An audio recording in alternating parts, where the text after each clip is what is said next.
Hey there, friends and enemies, JoPaWrites here once again, and I have a brand new Destiny 2 build video for you, but this one's going to be a little bit different. This is my Day 1 Vow of the Disciple raid build that I'm going to be taking into the raid this week, and I wanted to show it off for those of you who are looking to get your Day 1 or Week 1 clears, who might not have a full build in mind and might be wondering what exactly you should be running, depending on how the encounters go, whether it's heavy DPS, ad clear, etc., etc. Anyway, if you enjoyed the video, hit that like button, make sure to subscribe to the channel. Helps me out tremendously, shows you want to see more content of this nature, because I throw out build videos pretty consistently. A lot of creative ideas, from those that are overpowered to those that are just so much fun, and everything in between. Anyway, let's jump into it. I'm going to show this off. I'm not going to really have a lot of gameplay in this one compared to what I normally do, but that's because I really wanted to go into a little bit more depth with my reasoning with the raids. Now, I'm running Void Titan. I'm assuming that I'm going to be the only Titan or one of two Titans on my team, so I'm probably going to always be running the Ward of Dawn subclass. Now, you can run a Stasis Titan as well if you so choose. I feel like there's a good place in the meta for stasis ad clear, running something like Aegir Scepter, a lot of the good stasis weapons that are out right now. However, I feel like old reliable Ward of Dawn, especially with your quick cast that you have now after Void 3.0 dropped, is very, very important, and something that I think will come in handy. I know they nerfed how much weapons to let you have, but having a bubble on the go on top of a well, depending on the encounters, could come in handy, and I think is a good idea. Now, I go with your Towering Barricade. I use a Rally Barricade for less challenging content, but obviously Rally Barricade is where is not as defensive as Towering Barricade, so that's why I stick with that during raids and contest modifier activities. You also have Shield Throw. I like to go with this one over the Shield Bash, just because I'm not going to be dipping out of cover a lot, because you will get one or two shot in these contest modifier raids, so having a long range option is the best. And obviously the Vortex grenades are just so good right now. They're probably the strongest grenades in the entire game, and if you did not know, if you don't have these unlocked on your other characters, go to Ikora, make sure you purchase them for 3,000 glimmer each.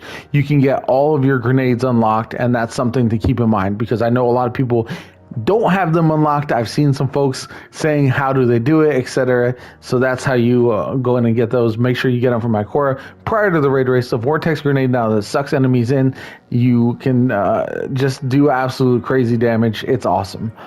Next, we have Controlled Demolition. Hitting a target with a Void ability or Volatile Explosion makes them volatile. Huge. Obviously, I went with this one. And then Bastion. Bastion is probably the best Void aspect for Titans, bar none. You get the overshield. Casting a barricade grants overshield. Use your barricade very often with this build, and I'm going to tell you another reason why this is important in a little bit, but Bastion is huge. Having an overshield as often as possible is absolutely a must.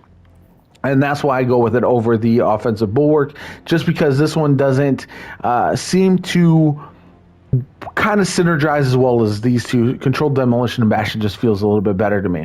And personally, I'm running Echo of Remnants, so lingering grenade effects. This one can be swapped out. The Vortex grenade is good with this bonus, however, it's not as necessary as it is when you're running Warlock, when you're a Controversial Hold build. This is going to be a nice bonus, but not mandatory. Then Echo of Undermining. The minus 20 discipline hurts, but you're going to see why it doesn't really matter. You're going to get your grenade back fairly often anyway, so you'll be fine. But Void Grenade's weakening target, that means that you're going to be constantly tossing that on enemies. It's actually huge, and the Vortex Grenade sucking enemies in plays into this Echo of Undermining so well, because you're always able to damage them even if they're a little bit farther away, a little bit more spread out. Then we've got Echo of Exchange. Melee final blows grant grenade energy. You might not use this a lot, but you'd be surprised how often I'm able to use the shield throw to finish off an enemy, get my grenade energy back, and then start the cycle all over again. So this is something that's very common with the builds that I've been running, and that's why I really like Echo of Exchange, and it works well for this Titan build. I'm going to start with Arbalist, and then move on from there. I could pull out Wither Horde if I really want to. I have some other options. If I switch to a stasis build, I'll probably run something like the Crate or Eager Scepter, which also I can infuse. I have some infusion material if necessary as well. This Tiger Sprite is pretty solid if I need just a kinetic instead of a stasis weapon. But overall, Arbalest is where I'm sticking from the start because I can break shields of all types, and it allows me to really benefit from running double void weapons here so I can do max DPS with them. If I were to run something besides Arbalest here, maybe a Wither Horde would help. It's still going to be a little bit of a problem if I'm trying to break arc or solar shields. So for that reason, that's why I really like running the Arbalest. And in case there's a barrier champion, you'll also be able to knock those out pretty easily. And so I like this weapon a lot. And I think it's even potentially underrated at this point. A lot of people I know haven't been running it and really probably should. Funnel Web is probably the best legendary that's out in Witch Queen Season of the Risen. It's absolutely amazing. I have Subsistence and Frenzy. I didn't get a Subsistence Adrenaline Junkie role that I might have wanted more, but I find that Frenzy and this contest modifier content can be a little bit better at times, just more consistent with the proc. Also, I know a lot of people don't like Subsistence because they already have Vice Stinger, but what I found is that Vice Stinger does not always proc reliably at the end of the magazine, so having something more consistent like Subsistence does help and adds a little bit, because reloading with this thing is the only real downside. So having the Subsistence Frenzy roll with Vice Stinger, I think, is something that comes in handy again. And I also like to run Major Spec. I was testing around with Minor Spec, but the only reason I might run Minor Spec is if the ads, because of contest modifier, are higher than there's taking too long to kill, then I'll swap. But oftentimes during normal content, I love to run Major Spec because you're able to melt minor ads so quickly it doesn't really matter.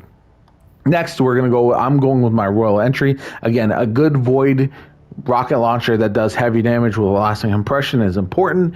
I could have maybe gone with a different option. I like this Palmyra with also lasting impression as well. This one's pretty solid, but I can also switch to Parasite or Gallahorn depending on my team. If the rest of my team are all running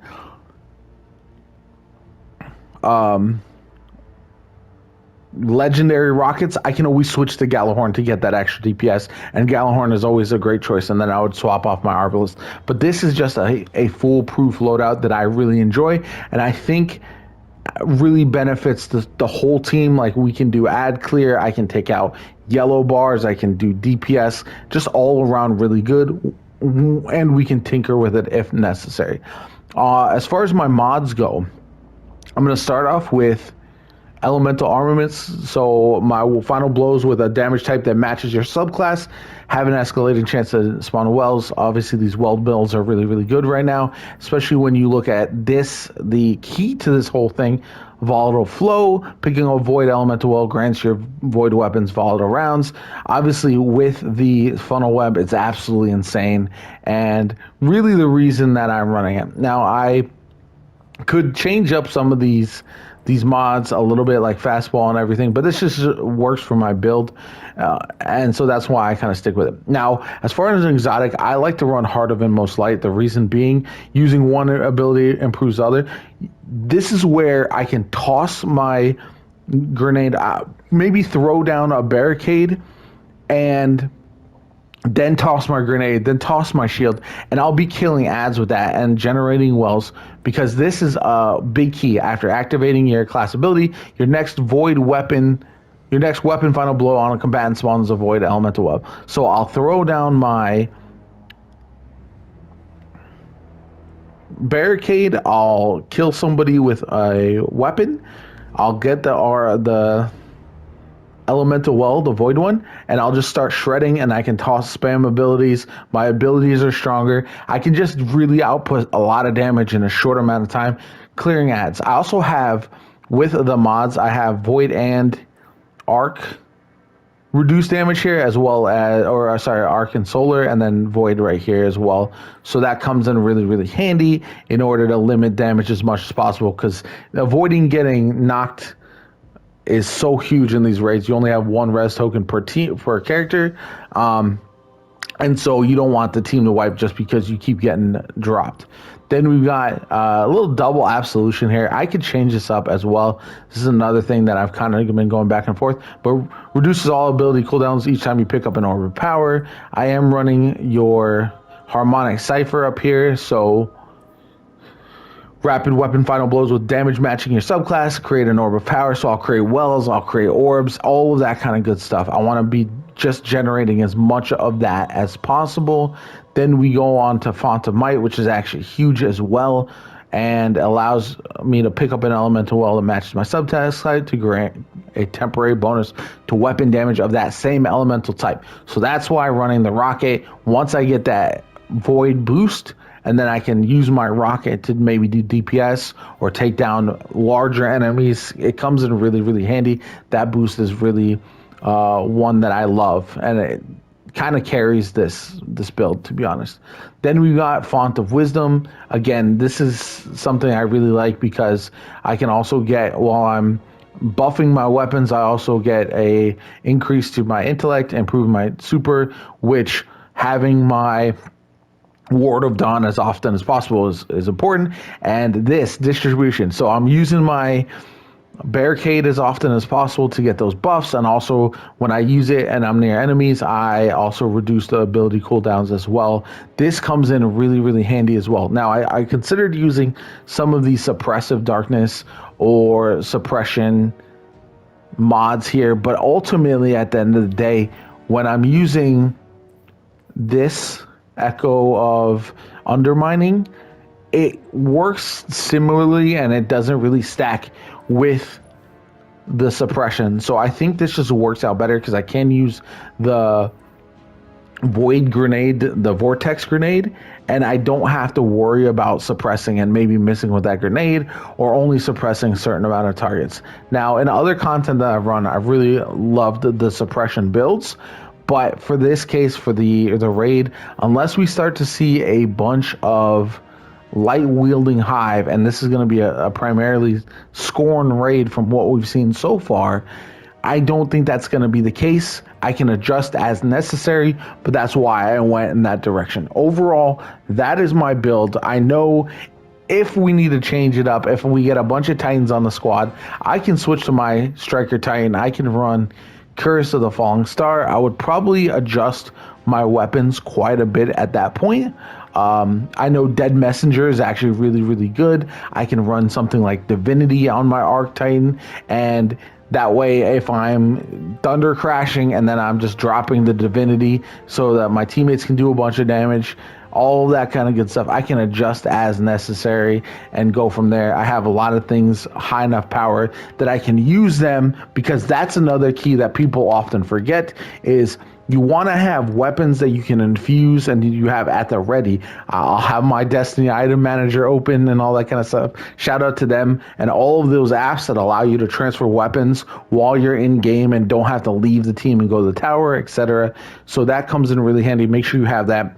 Also, if you're participating in the day one raid, if you're participating in the week one raid, and that you're going to be raiding for hours and hours on end, get your snacks, get your water, get your energy, take breaks, walk around, all of that kind of good stuff. Those are tips from somebody who has participated in these races in the past and knows that after hour of raiding, it can be kind of tough, and you can get defeated simply by not taking care of yourself. So for that reason, make sure you do. My name is JoPaWrites. I really hope you enjoy the race, the raid, everything like that. I think tomorrow or today now is going to be one of the best days, as always, of the year in Destiny. When we have these raids, they're absolutely amazing. I'm looking forward to it, as always.